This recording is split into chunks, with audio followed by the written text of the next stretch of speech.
to welcome you all in this meet and greet program with Alan Howze, a Democrat nominee for Arlington County Board. Alan and Pam and Mary Doet and all of you. And thank you so much for coming here and having such a wonderful questions in front of Alan. And Alan, thank you so much. And we look forward to working together in the coming days. And April 8th is a voting day. Please vote, go and vote from 6 to 9, 6 a.m. to 7 p.m. And they do have a transportation facility. I think BK can give that information. They can pick you up, drop you off to the poll, and let's walk together in the coming future. Alan, thank you. It's a great honor and pleasure to have you all here. Thank you. The program will be on the record. Since we have media from Naples community, he wants to make sure this will be on the record. Thank you so much, everybody. And we have last Lekanath Vandariji and Krishnaji will thanks to the audience and you and everybody. Thank you. Sangeeta, please come. Please, I want to hand my podium to you. Thank you. And we have a translation facility, so please feel free to ask anything. Thank you, Rita. So a little bit about myself, just so you're not wondering. My name is Sangeeta Sitale. I have lived in Arlington since 1999. I have 2 children at McKinley Elementary School, a kindergartner and a 2nd grader, and I've just recently started getting involved in been more in civic engagement and politics because it's mostly for my children and I need to get involved. It's about time. So I was inspired by Rita Didi and I'm happy to be involved in this, Alan. It's been quite interesting and I've also gotten involved with Nancy Van Doren's campaign to be running for the school board. So it's been really interesting to see how the county board and the school board work together. Or not in some cases. So I have, as far as work goes, I am currently consulting for the World Bank, and my background is in public policy and management issues. I'm getting involved in local politics, as I said, just recently, especially as an Arlingtonian and of Nepali background with 2 kids in school. I feel that it's important for me to be involved.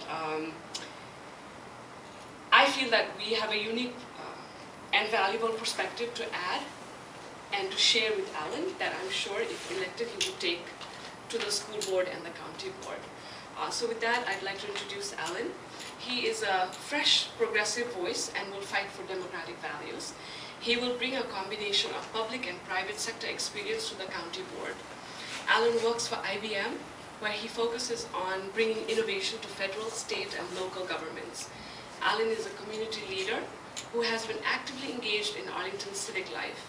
He serves as president of his civic association, vice chair of the Fiscal Affairs Advisory Commission, and a board member of the Alliance for Housing Solutions. He is a member of the Tuckahoe Elementary School PTA, a youth coach with the Soccer Association, and a member of many other Arlington community groups. Alan's past service includes chair of the 2012 Arlington Bond Campaign and vice chair of the Capital Improvement Planning Group, Working Group. He worked for Representative Rick Boucher, Democrat from Virginia, and served as Governor Mark Warner's political director, working closely with Democratic leaders across Virginia. He's a longtime sustainability advocate who got involved in electoral politics through environmental activism. I know we have one question related to that, so you'll be pleased to see that. In 2009, together with his wife, who's seated back there, he started a small business to provide residential energy audits and efficiency improvements. Alan was born in Arlington and spent the first half of his childhood in Clarendon. He's a graduate of James Madison University and received his MBA from the University of Virginia's Darden School of Business. He and his wife Pam live in the Highland Park, Overly Knolls neighborhood with their 3 young children. So with that, I would like to present to you Alan. Oh, and just a little aside, everybody can speak English and understand English, but I'm here, I'm just going to be sitting over there. If there's any need for translation, please just raise your hand on either end. Otherwise, I'm just going to be quiet and enjoy the show. Yeah. Thank you. And we have actually collected a bunch of questions. Great. So okay. Absolutely. I look forward to that. Okay. All right. Thank you very much. Thank you, Sanjita, for that nice introduction, and Rita, thank you for organizing today's event. I mean, it's I think a great opportunity to listen and to answer questions that you have, and I look forward to talking with you, I think, about what we see collectively as the future of Arlington, what we need to do as a community. So, as Sanjita mentioned, my wife Pam is in the back as well, so that's right, that's right. I wouldn't be standing up here if she wasn't right beside me, making it possible. So, in fact, we've got 3 children. We've got an 8-year-old, a 6-year-old, and a 3-year-old. Christina, I don't know how old you are. How old are you? 5. Yeah. So, going very good with the camera. So, I'll just take a few minutes and talk to you a little bit about what I see as some of the, I think, priorities for the community.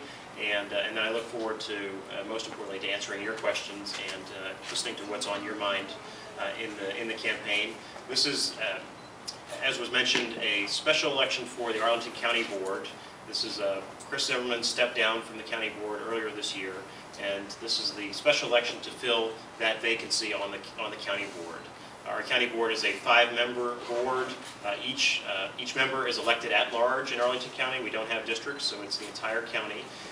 And the special election is on April 8th, and you vote at your normal voting location, or you can vote absentee or early in this election and at the courthouse with the voter registrar, if you choose to do that. So, so that's sort of the framework of the county board special election. As Sanjita said, I was born in Arlington County. I've been in and around Arlington for much of my life. And now we're raising our own family in the Highland Park neighborhood, just around the corner from Sanjita. I don't know which street you're on, but we're right across 66 on 11. Okay. Yeah, okay. So, you know, and the reason that we are is that we love Arlington. I think it's a great community. We've got really good schools here, and it's a good place to live, to work, and I think and to raise a family, and that's why we choose to make it our home. In this campaign, I've been knocking on a lot of doors. I was out knocking on doors this afternoon before I came here, and I think there are sort of 3 themes that come through when I talk to people across the county in terms of what they want to see for the county. One is, is democratic values, and they want elected officials who believe in the same values that they do around inclusiveness, around creating economic opportunity and shared prosperity for our community, and around diversity, and that we have a community that reflects diversity here in Arlington, and that we continue to have a community that welcomes people from, again, wherever they come from, and that they have the opportunity to make Arlington their home and to make a better life for them and their families. And I think that's a really, really important value for Arlington, and something that I value myself. Number 2 is around the really excellent delivery of local government services. So when we think about government, a lot of people think about Washington and the nation's capital. They may think about Richmond and our state capital, but really when you think about government that most directly affects all of us, it is really our local government. It is how we, it built this facility for recreation and for community space. It clears our roads when it snows, and most importantly, it educates our children. So about half of our entire tax dollars that we spend in Arlington goes towards education, and I think it's a critically important function. It's one of the reasons that I got into this race, is as I mentioned, got 3 children of my own. And I think the challenge for our community is around school overcrowding, and how do we deal with our growing school-age population. So I'll talk about that in just a minute. But I think that the delivery of really excellent local government services is another theme that I hear from when I talk to people around the community. And then the number 3 is around how do we continue to make long-term investments in Arlington that secure the future prosperity. So one of the traditions of Arlington government has been that we make investments that last for decades. So when we think about things like the Metro, when we think about things like the Arlington Mill Community Center, these are investments that are made to better the community, to create economic opportunity, to make us a stronger place, and they're not made with the next year in mind or the next 3 years in mind. They're really made with the next 10, 20, 30 years in mind. And I think that perspective, that long-term perspective, so that Christina's got a future that she can grow into that is, I think, better and brighter than the one we have today. And that's the perspective that I bring to the county board. So those are sort of the three pillars, if you will, from what I hear when I talk to people. And there are a couple of issues that I think need to be addressed in the community and that I would like to bring to the county board, a focus on these issues. And one is, as I mentioned, around schools. And the issue of school overcrowding and school capacity is probably the biggest challenge facing the community over the next 10 years. So, our elementary schools are very much overcrowded. McKinley's getting an addition. We're at Tuckahoe, which is they're building a new school and moving some kids around. So, but that's very rapidly moving from an elementary school capacity challenge to a middle and a high school overcapacity challenge for the community. So how are we going to deal with that? How do we have enough space in our middle and high schools and our elementary schools to deal with this rising school enrollment? Is, I think, one, it costs money. It costs money to build schools and to continue to have really excellent education. And having really good education not only is what brings people to Arlington, but it's really, I think, foundational for the future. I mean, it's really how we create better lives for us and for our children, is to provide them with the best education we can, starting at pre-K and going all the way up through high school and beyond. So I think that education and the school board and the county board working together to solve that for the community, I think, is the biggest challenge facing us. Second is around continuing to have a livable community, so dealing with the challenges of affordable housing. How do we continue to make sure that people can stay in Arlington, that we don't have runaway home prices that push people out of Arlington, and I think that's a concern that we need to continue to address. How do we continue to have walkable streets and things that are safe for our children to get to school, and that it's easy for people to get around, and that we continue to make investments in transportation, like, for example, the Columbia Pike streetcar that is going to go right down Columbia Pike, that will open up a lot of new opportunities, I think, in Arlington, and connect the Columbia Pike and Crystal City corridors and create economic opportunity as well as new transportation choices for the community. So I think that's an important investment that we should continue as well. Third is around environmental issues. So we have a question, but I think those are also important. They're important to me. That's kind of why I got into politics, through environmental activism. And how we deal with the challenge of climate change, I think, is a moral question that we need to deliver on. Again, not just for us, but for the next generation. So I think we need to be addressing that, and as a community, we have an obligation to leave it better than we found it, and I think that's important. And then the underlying all of that is around fiscal responsibility and making sure that we're being good stewards of the tax dollars that we're asking all of you to contribute to our community. So again, how do we deliver good services, or how do we look for better ways to do it, and make sure that we're getting the best value we can for the dollar. So those are, there's, again, some of the issues that I see in the campaign, and the perspectives that I would bring to the board that I don't think are there today is that one is as a parent. So with children currently in Arlington schools, none of the current board members on the board or other candidates in the race have children in Arlington schools. So as we're trying to deal with the challenge of overcrowding, I think it's important that we have somebody on the county board who actually has children in our schools. And then the second is not only experience in government, but also experience in business. So as Rita mentioned, Sajida mentioned that I worked for IBM during my day job, and have also had experience starting a business here in Arlington. And I think that perspective, bringing that to the county board, again, about how do we use our tax dollars well, how do we make investments that work for the long term, are all important experiences and perspectives that I can bring to the board. So again, I'll sort of make this, wrap it up, and look forward to your questions. Again, the election is on April 8th, and it's from 6 a.m. to 7 p.m. You can vote early and absentee now, starting now if you're...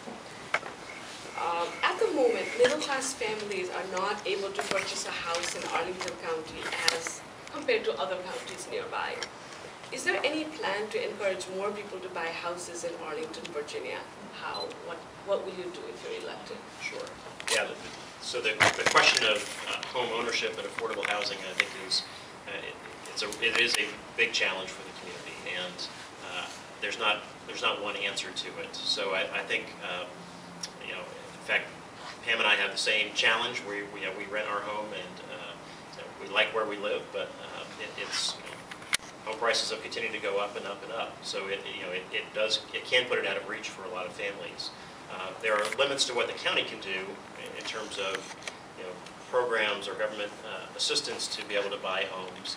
I do think that there are some things that we should be doing, not only as a county but as a region, that would help in that regard. So one is continuing to expand transit access in the community, because one of the things that has driven up the price of Arlington homes is that people are willing to pay more to be in Arlington because they can avoid the worst of the traffic in other parts of the region. So you can get a cheaper house if you move out to Loudoun, but what that comes with is an hour-and-a-half commute if you're to work in a job closer in. So, but I think building out the transit access will help to reduce that supply and demand mismatch, I think, between accessibility to transit, which we have in Arlington, and home prices. Thank you. Why is a streetcar a good idea for Arlington? All right, very good question. So I'll spend a few minutes on this one. So I started out from a position of skepticism.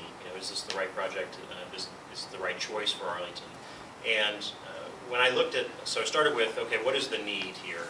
And the Columbia Pike and Crystal City plan, Columbia Pike plan in particular, grew out of about a 10 to 15 year process, community process, to think about what is the corridor going to look like in the future? How's it going to be sort of the main street of this part of Arlington? And from that conversation in the community, there were sort of three elements that emerged. One was the sector plan in terms of what is the commercial development, what's the density going to look like along the corridor, where business is going to be able to locate, how big are those buildings going to be, what are the neighborhoods, the step-down approach to the neighborhoods. So that was part one. And then part two was the transportation needed to accommodate the additional growth along the corridor, and that's the streetcar. And then the third one is around affordable housing and preserving the affordable housing along Columbia Pike in particular because of its importance in I think maintaining an Arlington that's affordable for a lot of people and maintains our diversity as a community as well. So then I look at what are the alternatives for moving people, and you start with Metro. Could we just put Metro underneath it? And that was thought of many years ago. It was on sort of the original thinking around Metro was that perhaps it could have a line down here, but there's not a couple of $1 billion available to build that out. So it's the most expensive option, and just to be blunt about it, the money isn't there at the state level, at the local level, or at the federal level to do it. So kind of mark that option off the list. What you're left with is the streetcar or buses. And what made, for me, the decision that streetcar is the better choice comes down to a couple of things. One is that the streetcar has more capacity, so they're bigger vehicles, they can carry more people, and the buses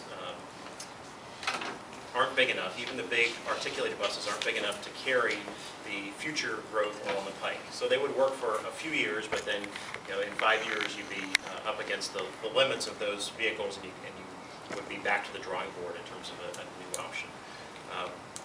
In addition, the streetcars have a lower life cycle cost than buses do. So it actually is, I think, the lower cost option over the long term. Again, because you have bigger vehicles, you've got fewer drivers, so you've got lower personnel costs, you've got lower energy costs because you're using electricity versus fossil fuels. So when you look at comparable systems around, the streetcars have a lower operating cost, and I think that's that's also important when you think about a long-term investment for the community. So when I looked at those set of factors, what it said to me was that we have to make sure we do it right if we do it. We have to get the design right. We have to minimize the disruption along the pike. So once the time we put a shovel in the ground, we can't be something that lasts for 3 or 5 years and disrupts businesses and residents along the pike, but we should do it and do it quickly, and I think it will benefit not only the residents along the pike, but actually all of Arlington, because what we've seen in our experience is that if you look at the metro corridors as an example, that the orange line and the blue line corridors have created these commercial corridors that sit above them, and that has that 10% of the land that sits along those metro corridors provides 50% of our tax base here in Arlington. And what that allows us to do is to have better schools, to do things, to do more for our children than we could if we didn't have those and hadn't made those investments in transit before. And so I think that's the potential for the streetcar and Columbia Pike in Crystal City. So you support the streetcar?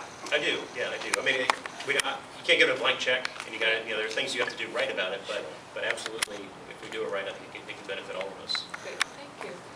Let me check with the Sure. I did some translations.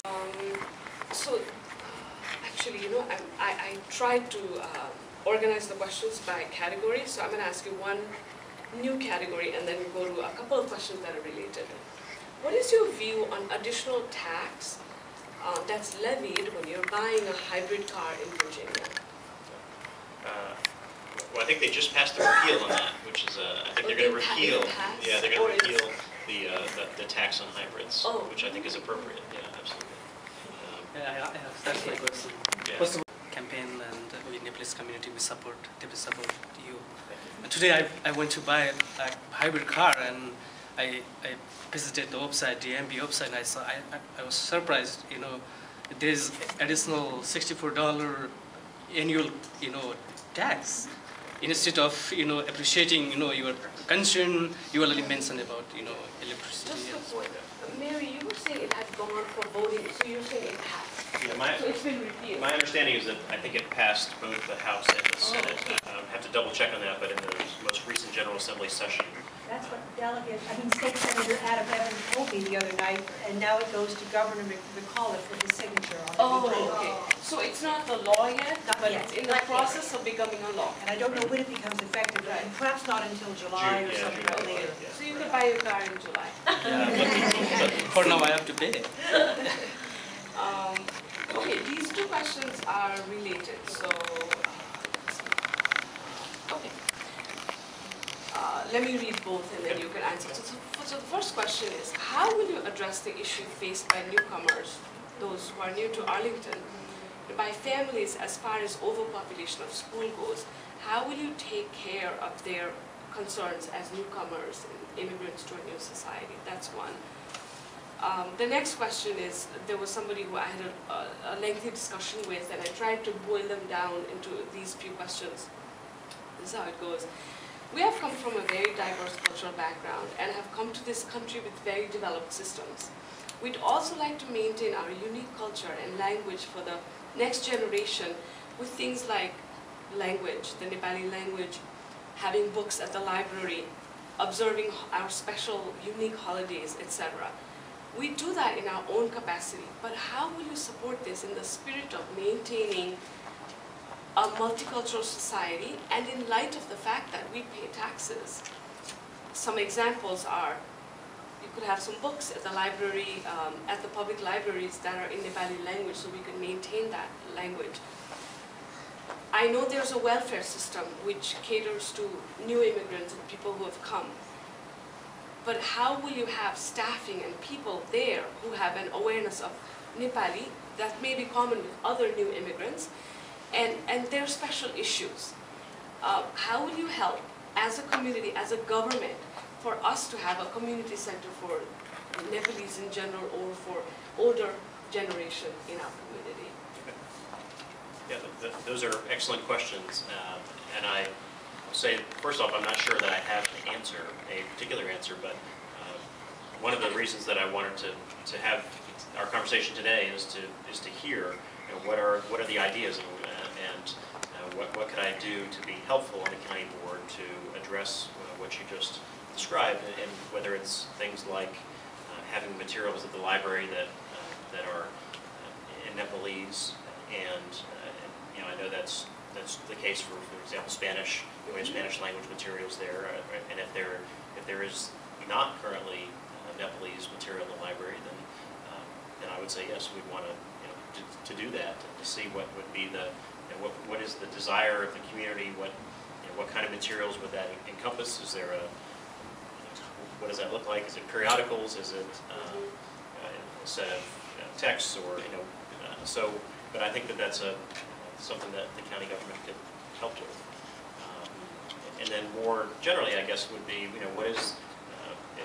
what is the experience that people have coming from Nepal to Arlington, and is it one that could be improved upon in terms of helping people get acclimated to the community, to get to become part of the schools, become part of the community, to get what they need to help their families and help themselves. So is that working well, or is it not working well, and there are things that we need to improve upon? And I guess I would ask for that feedback from I want to add something here. Recently, we have launched one senior program for Arlington, Nepalese Arlingtonian. I was here to meet supervisor to integrate the seniors to the center, and found out they don't have any language facility services. Our first generation speak very little Nepali, very little English. So to vent out their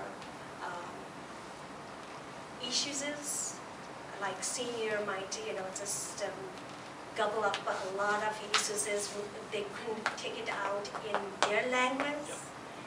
It would be like a disaster for them to be home and just, in another word, they would be suffered by mental isolation. Yeah, isolation. Yes. Yeah. So I was here, we were here, actually my friend, the colleague were here to discuss with that, and they absolutely said that they don't have this type of services.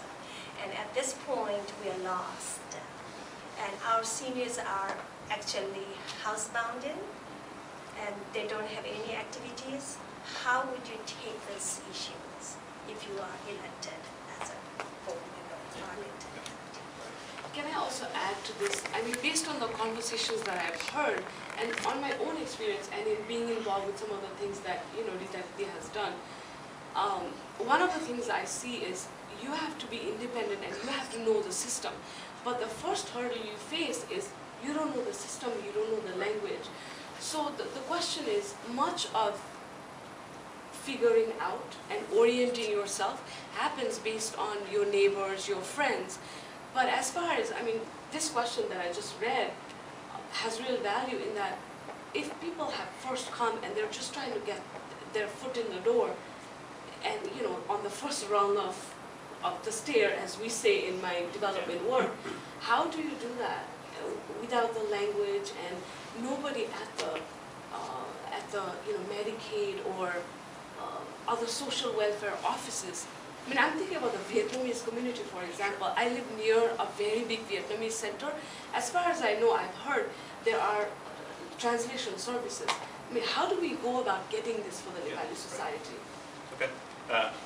Short answer is I don't know, but I think that would be something that we could take forward from the board and ask, how do we do that? How do we get that service put into place? How do we do it? Right. And the need is there, and it's as you mentioned. It's not something that's just specific to the Nepalese community. It's specific to all immigrant communities who are coming to Arlington, and so so we should have an understanding of how we can do a better job of making it easier for people to in what is a very stressful situation anyway, right? A lot of change, a lot of transition. How do you ease that? Whether it's enrolling children in schools and the other aspects around getting set up in a new community. So I would be happy to work to help with that, and if there are gaps, and it sounds like there are gaps, to begin to address those. And Rita, to your question in terms of the seniors, the challenge around engaging seniors and getting them out of their homes is one that affects seniors from anywhere they are, whether they're from Arlington, from Nepal, from wherever they are. The issue of isolation and the need for seniors to have companionship, to be engaged, is important to their mental health and lots of other reasons as well. So I think the question would be if there's what are the senior programs that are available, and how do we make sure that we're reaching out to members of the Nepalese community. If there's a language barrier there, how do we address that? If there's a cultural barrier, but people aren't really sure about what, because it's not something they're familiar with in terms of senior programs. What does that mean? Why would they be involved? Why would they want to do it? It's kind of intimidating, right? Like anything, the first time you do it, particularly if it's in a new place and in a language that's not your first. So I think again, that'd be another area to work on, is to see what is the need and how do we incorporate that.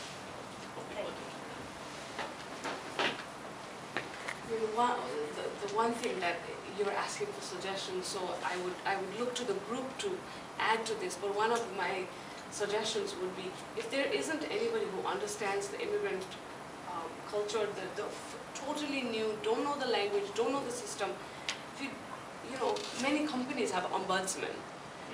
They are the mediators who mediate between the workers and others who have a complaint and the management. So, would there be any value in having a person who actually really caters to this? So if you're lost as far as cultural or new immigrant issue goes, here's a person to go to who will try and figure out and has some experience doing that kind of a job, like mediating or ombudsman. Sure, right. Yeah, no, I think that's a great suggestion. I know the schools have something like that.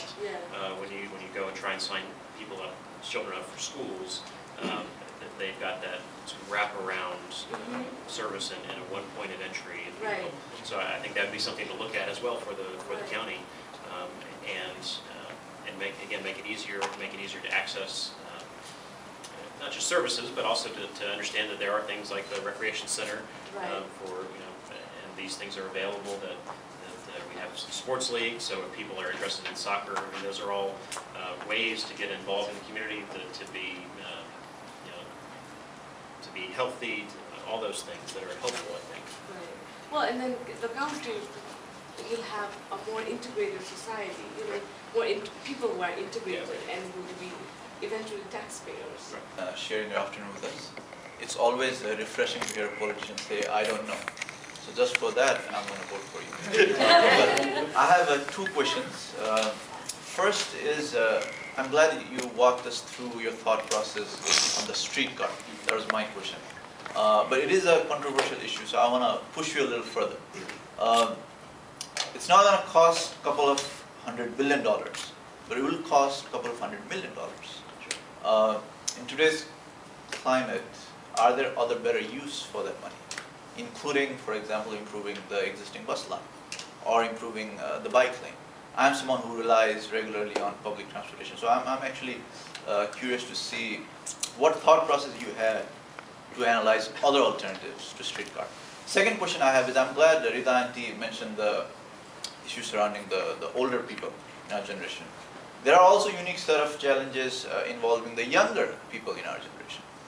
So I'm not sure exactly what the county board, what role it can play, but what are the legislative or policy initiative you are willing to take to address some of the structural inequities that exist for younger generation to get better jobs, better internships, to advance in their professional careers? Those are my two questions. Once again, thank you for your time. All right, thank you. What do you see, I guess, as some of those structural issues for the younger generation? I like to listen as much as I like to talk, probably more so. So yeah, and I especially like politicians who ask questions back when they are asked. All right, 2 for 2. So you have 2 stars. Obviously, the language is a common theme, right? So I mean, we have language barriers. depends heavily on the category of students and the younger people you're talking about. If you're looking at people who are coming straight from Nepal as a student, they have a unique set of challenges to basically navigate the system. If you're talking about people, sort of second generations who have studied here, gone to college here, they have another unique set of questions. One common challenge that sort of runs across is, sort of the typical challenge that people have to find jobs or internships in their chosen field of career. You have people who majored in biology, are now working as a secretary for a doctor. Things like that. I mean, this may well be outside the scope of what the county board does, but it'll be interesting to hear what if you had ultimate resources and full potential, what would you do? Yeah, okay. So I'll take those perhaps in reverse order and answer the second question first, which is Arlington. It's a great community. We've got a lot of things going for it, but we're not immune from the broader economic issues and social issues that affect our country. And so, I think among those is student loan debt as an example, where the states and the government have backed away from the support for higher education that over the last, again, 20 years. And the result of that has been that tuition bills have gone up substantially and student loan debt has gone up to the point where there's more student loan debt than there is credit card debt in this country. And that creates a real drag both on the local economy, because and I've got student loan debt myself, so I know from which I speak on this one. If you're paying a couple $100s in student loan debt, that's a couple $100 you're not going to put towards a car, towards a house, into the economy. And so this is a problem that is really an anchor kind of on our local economy, and it's a result from choices that were made 20 years ago around backing away from support for public education and higher education in our country. And I think that's damaging, and I prefer that we go much further in the other direction towards broader support for higher education. Because I do think fundamentally education is not only the great equalizer, but it's what creates opportunity, it's what creates economic growth, it's what creates innovation. It is fundamental, really, to everything. And so making it harder for people to get education and more expensive for people to get education is exactly what we should not be doing. We should be going towards easier access, towards broader access, and to give people as much education as they're willing to take, in a sense. So I think those are some of the issues that, again, affect it, and we should be thinking about how do we bring those barriers down? Do we need again, the federal, and I'm not running for Congress, there's lots of people running for Congress right now, but things like student loan forgiveness and dealing with this debt overhang of again over $1 trillion that is really hampering people's futures really in our country. And then to the streetcar, you asked about that in terms of what are the alternatives. So as I mentioned, if you look at that alternative set, and you do the analysis on it, the buses, there are really only two viable options, right? So there's a streetcar, or you can rent more buses along the pike. Like I said, I think in the short term, you could meet the rising demand with more buses, but the challenge is that and why they're more expensive in the medium and long term is that the buses, they are on about a 10-year life. So the buses last about 10 years versus 30 years for a streetcar.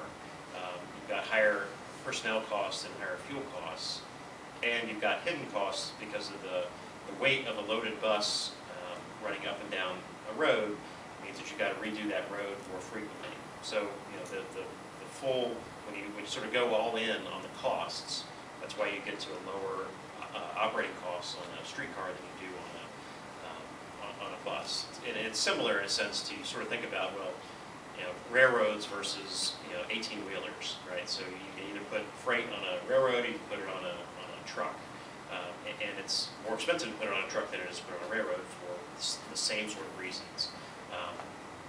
So I think that and in terms of the cost, I mean, it's not an insignificant amount of money. I mean, we're talking probably in the neighborhood of $400 million. So this is not it's not cheap. But if you let me give you a little perspective in terms of other highway and transit investments, transportation investments for a sense of scale. So the hot lanes on 495 that were built in the last 2 years, those were came in at over $1.5 billion in terms of the cost. And the interchange at Route 29 and I-66, so if you're going towards Charlottesville, that they redid that interchange, again, at a cost of $500 million. So that one interchange, is going to cost more than the entire streetcar system in Arlington. So when you start talking about transportation projects, it's pretty hard to do anything for less than triple digits in the millions. And what I think is one of the reasons I think it's the right choice for the streetcar for Arlington is that it provides us additional capacity to meet our needs today as well as into the future. And I think it also has environmental benefits. So again, as we're thinking about what is our responsibility, what is our obligation to reduce our carbon emissions, I think this is one of those ways that gets us there and helps us to meet that obligation. So I think those are some of the reasons that I think it's a better alternative. And the funding is not always necessarily fungible, so that this is transportation dollars. You couldn't just take these dollars and pick them up and say, well, we're going to use those for schools. These are, they're segregated dollars and they can only be used for transportation. So we ought to be looking at, are there state funds, are there federal funds that are available to help to make this work? What does the financing package look like? I think that's an open question for the project. But if we get those things right and line up those variables, if you will, then I think it can be an investment that really does make a lot of sense for the community. Thank you. I'm mindful of that people coming, and I know there were a couple of people who worked really hard to get some folks here who are involved with the Nick Nancy and Krista do thanks to the audience, and they're going to wrap up there. Okay. Yeah. Thank you. We should be asking all that Thank you. questions. Thank you very much. thank you. They were very involved in getting the group here. Yeah. This is it.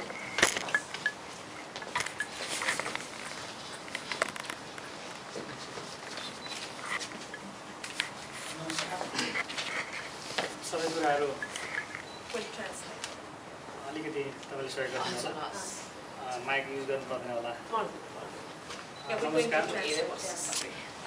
म धेरै कुरा फेरि भन्दिनँ नमस्कार म लेखनाथ भण्डारी सबभन्दा महत्त्वपूर्ण त कुरा के हो भने अमेरिकन सिस्टममा व्यक्तिगत रूपमा इन्डिभिजुअल रूपमा कसैलाई कुनै समस्या छैन तर हामीलाई समस्या चाहिँ के हो भने सामुदायिक र सांस्कृतिक पहिचानको लागि म एउटा उदाहरण दिन्छु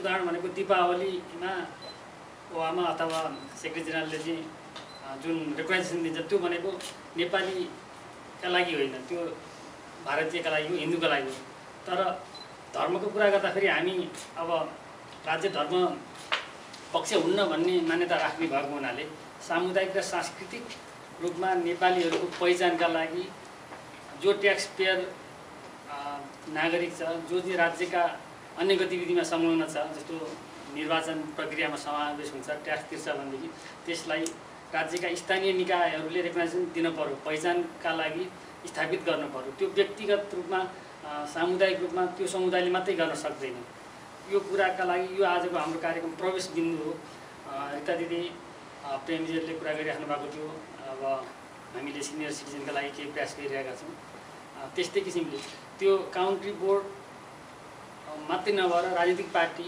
डेमोक्रेट पार्टी रिपब्लिकन पार्टी त्यस्ता ठाउँहरूमा त्यस्ता पक्षहरूमा हाम्रो चाहिँ त्यो किसिमको डिमान्ड हुनु पर्यो राज्यको लिमिटेसन के हो भन्ने कुरालाई हामीले चाहिँ आफैले चाहिँ महसुस गऱ्यौँ रियलाइज गऱ्यौँ भनेदेखि हाम्रो पहिचान र हाम्रो डिमान्ड हाम्रो आवश्यकता परिपूर्ति हुँदैन भन्ने मलाई लाग्छ म सक्छु नै यी कुराहरूलाई हामीले ध्यानमा राखेर यस्ता किसिमका अवसरहरूलाई प्रयोग गरौँ र यो कार्यक्रममा तपाईँहरू आउनुभयो चाहिँ डेमोक्रेट पार्टीको तर्फबाट काउन्टी बोर्डको चाहिँ नोमिनी एलेन आउनुभयो उहाँहरू सबैलाई हार्दिक धन्यवाद व्यक्त गर्न चाहन्छु। धन्यवाद।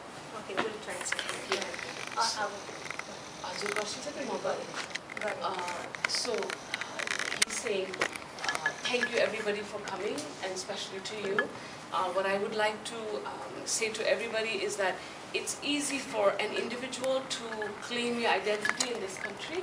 However, as a community, it's not as easy, what I mentioned earlier. So how do we realize that and make sure that our holidays and our special unique identities are maintained?